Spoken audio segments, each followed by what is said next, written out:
Hey guys, it's me, Miss Salceda, and I wanted to give y'all a little tutorial on the historical thinking skills. So for next week's exam, yes, the exam is next week. For next week's exam, you're going to be tested on one of three historical thinking skills. It's going to be either causation, comparison, or continuity and change over time.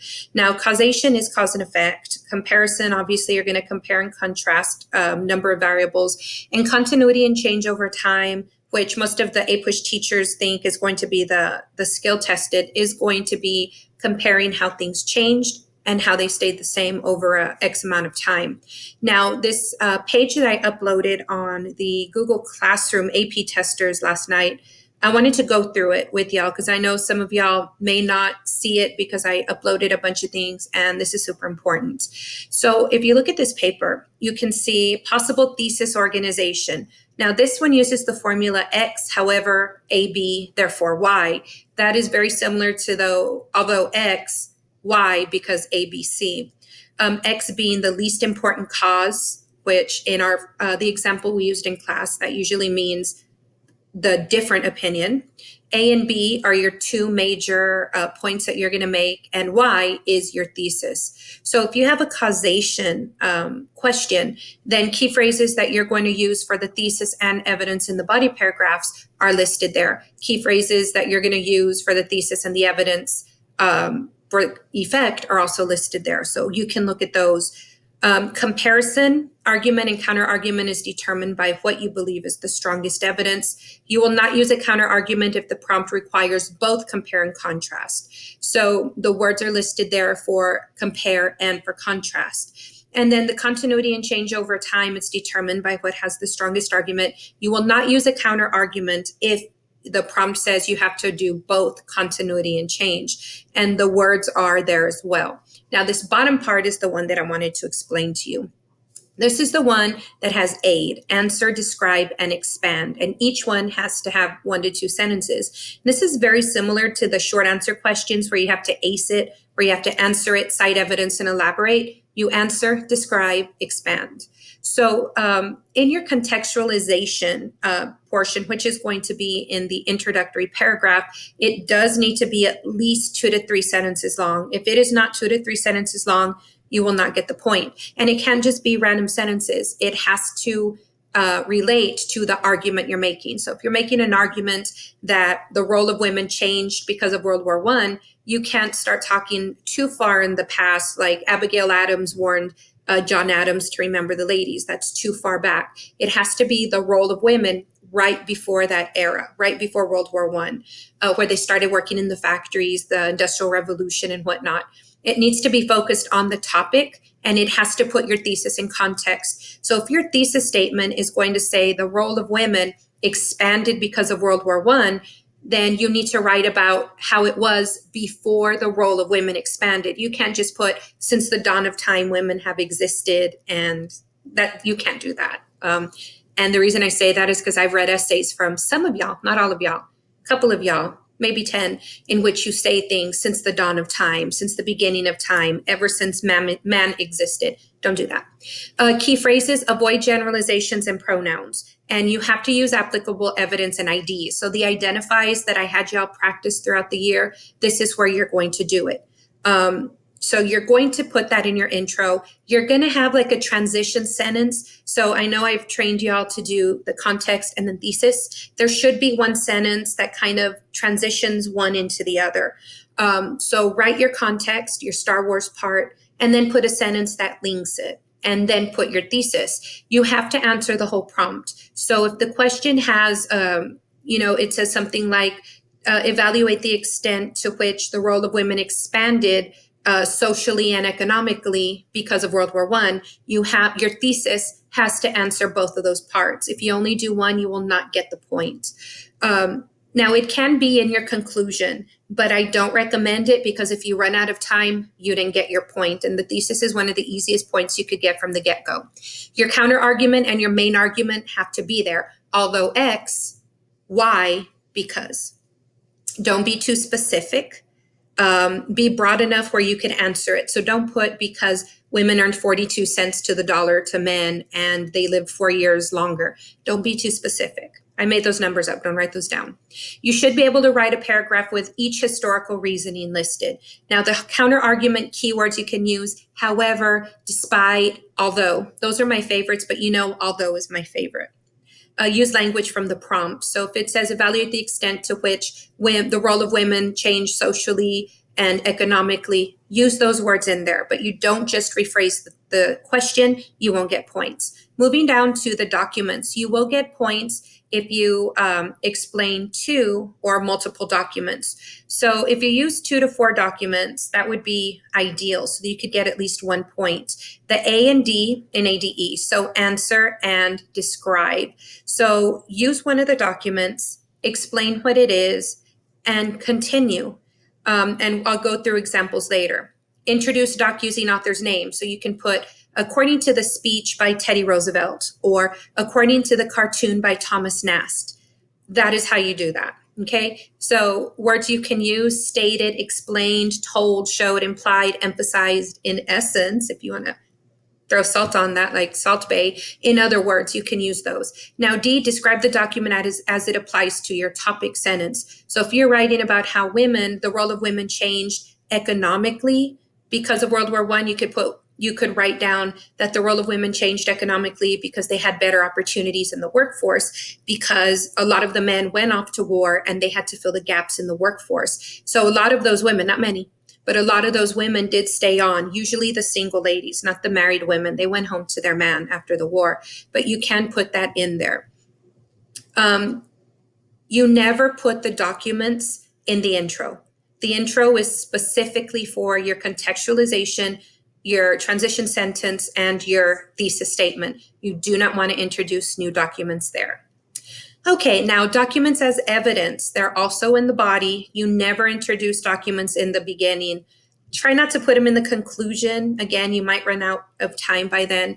Use 2 to 4 documents. If you go up here, the E is expand. So you're going to expand. Explain how your description of the document proves your thesis. So if you're writing the role of women expanded because of World War I, and the document has a woman working, you're not going to put, according to the photograph, a woman working, women had expanded rights. That doesn't deal with your thesis. Everything has to go back to your thesis statement, which is why the thesis statement is so crucial. Once you aid a document or outside evidence, write a sentence connecting the document and evidence to the next piece. So don't just put the woman in the picture is working in a factory. According to the photograph, a woman is shown clearly exercising her economic right to work, or something fancy like that. All documents or outside evidence used should be working together to prove the topic. Do not just see the document and write about it. It has to fit into it. So you're writing the essay and sprinkling documents on it. You're not getting the document and writing your essay based on it. Does that make sense? It should. Okay, words you can use: supported, argued, established, addressed, illuminated. Yeah. Okay, now for HIP, the document analysis, you only have to do 1 per document. I know in the DBQ worksheet assignment I gave you this week, some of y'all were doing all 4, and that's great, but you're not going to have the time to do all 4 in 45 minutes for 4 documents. So again, it's in the body paragraph, never in the intro. So use the A or the E. Use it on at least 3 documents. To get the points, you have to use 2. But let's say you do the wrong one, or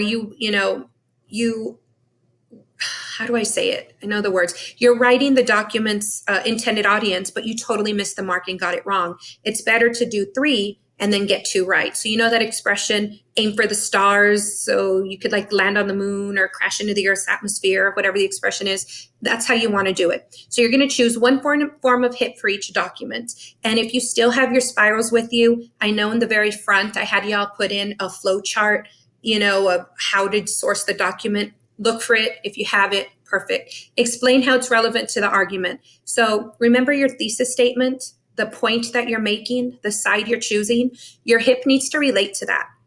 If you're writing how women got more advantages because of World War I and you don't connect that to your HIP, you're not going to get HIP. You may have done HIP correctly, but if it doesn't relate to the argument you're making in your thesis statement, you won't get the points. And historical context cannot simply be the date or era. So you cannot put the photograph showing a woman working in the factory in 1809, shows that she is, working the water loom. That's not going to be historical context. You would have to put something more elaborate, like the water powered loom emerged and the Lowell girls were working and they had their own place to work. And then they would work and then they'd go home and then they'd work and they'd go home and they'd work and they'd go home. And it was rinse and repeat until they died or whatever, got married. So it has to be more than just the date or the era, or you will not get historical context. Again, I recommend using identifies in there. H, how or why was the document created?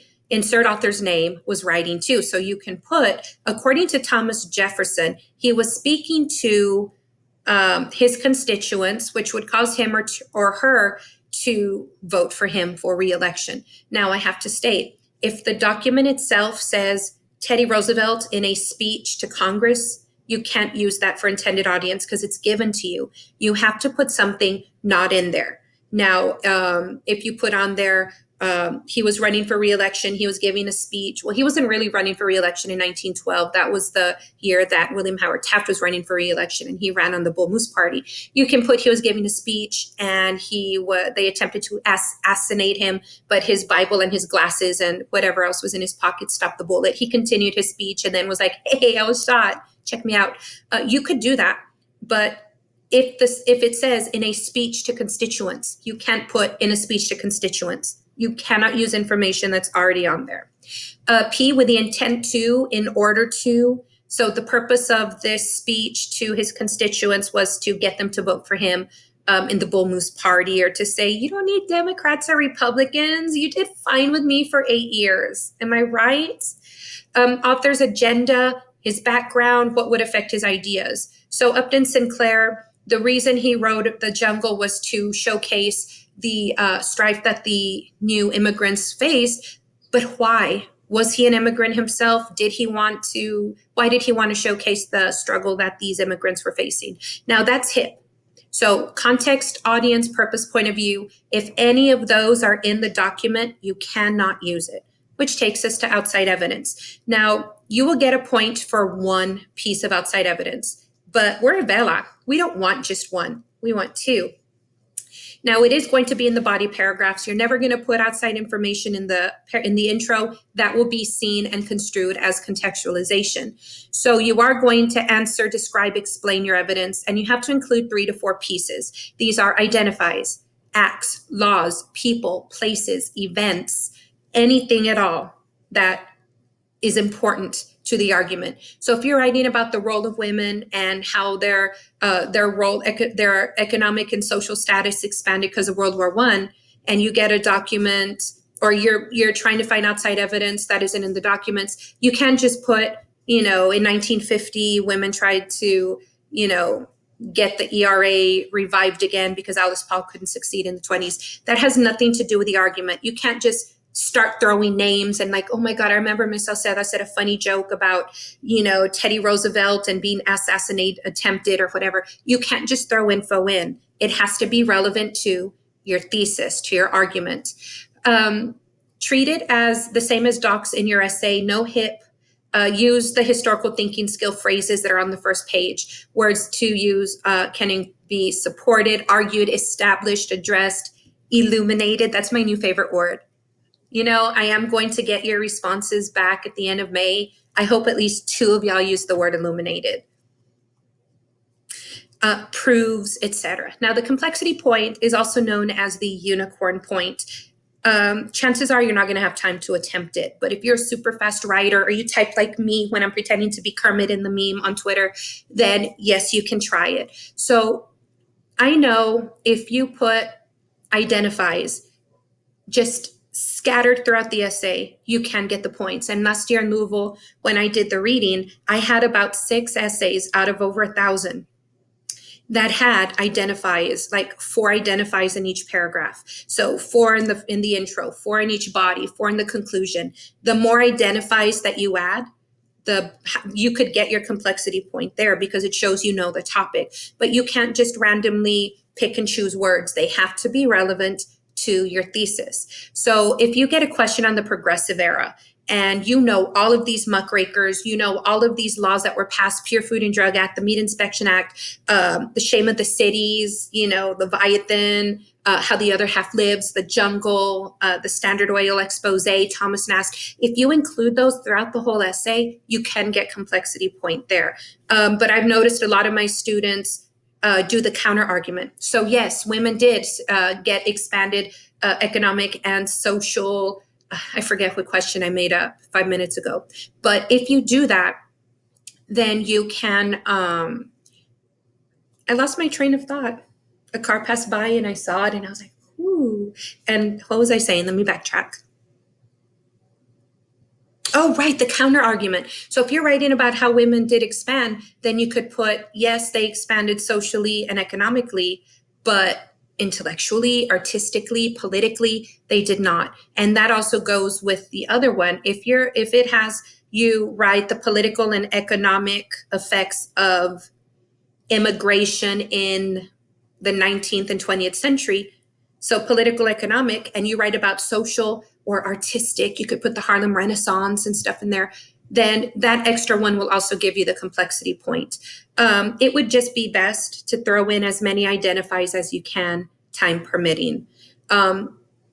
Topic sentences are going to be at the beginning of each body paragraph. And I know I gave you all a paper showing y'all how to source the documents, how to write them.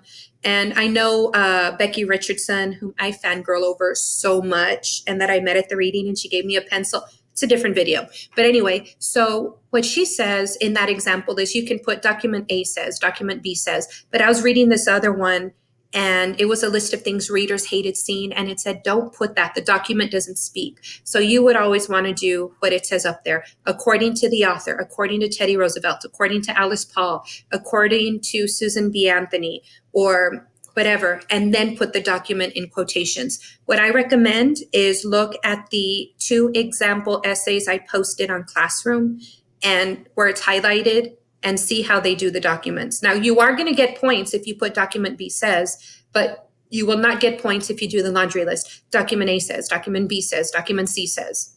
You're not going to get anything. And then your closing sentence. This is going to end every single body paragraph. So you're going to summarize evidence from the body. So if you did one body paragraph, they look like AirPods, but they're earrings. I'm sorry, I got distracted.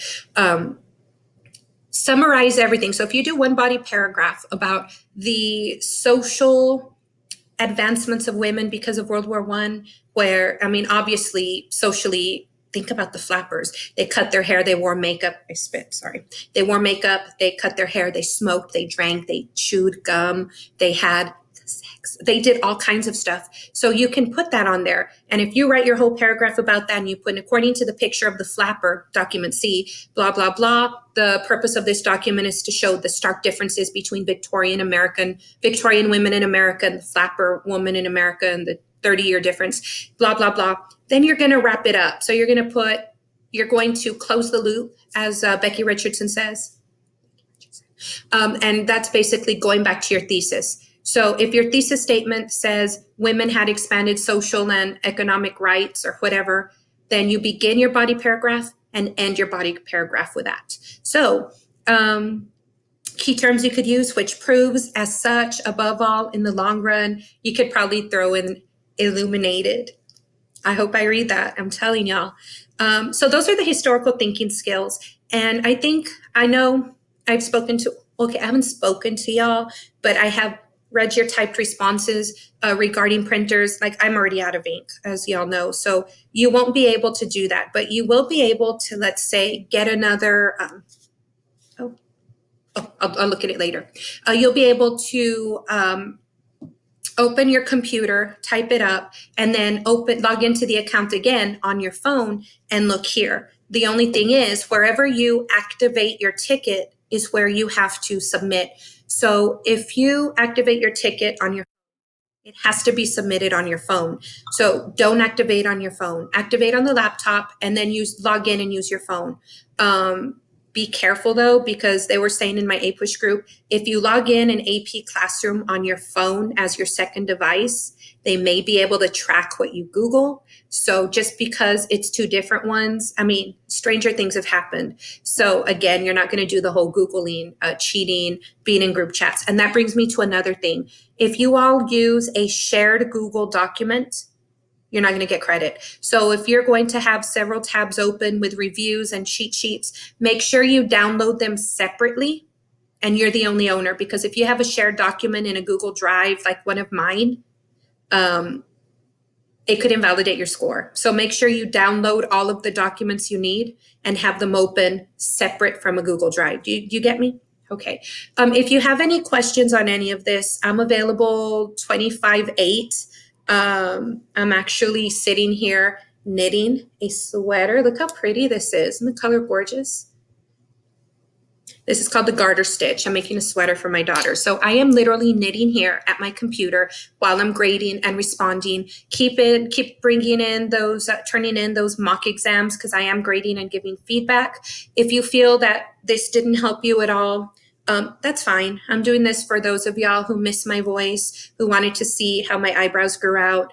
And if you wanted to see my new earrings that I just got from Miss Mata's daughter, they're so pretty. I'm sorry, I got distracted. What was I saying? I forgot. But if you already know how to write it because you got like a 4 on last year's WAP test, or you got a 5 on World Geo or Human Geo with DLR or whatever, then that's fine. But again, if you have any questions, please remind, not Edmodo, because I lost that password a long time ago and I forget to look. Remind Google Classroom, email me, send me a message on my webpage. You know, I'm even on Insta and Twitter. I mean, come on, guys. If you have a question, ask me. And that's where I'm going to end it. So I'll see you next time. I don't know where the pause button is. So I'm going to have to do it manually.